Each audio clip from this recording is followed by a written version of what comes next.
Be be Shaima رضی اللہ عنہ اپنی گود میں اٹھا کر بکریاں چرانے کے لیے جاتی، جو کہ حضرت حلیمہ سعدیہ رضی اللہ عنہ سے فرماتی کہ میں بھائی محمد کو لے کر جاؤں گی۔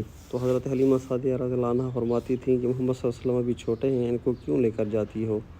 تو حضرت بی بی شیمہ رضی اللہ عنہ عرض کرتی کہ پیاری امی جان، جب میرے بھائی محمد صلی اللہ علیہ وسلم میرے ساتھ میں ہوتے ہیں تو بکریاں ادھر ادھر بھاگنے کی بجائے چارہ کھانے کے بعد، گھاس یہاں پر جو ان کی غذا ہوتی تھی وہ کھانے کے بعد خود ہی واپس تشریف لے آتی۔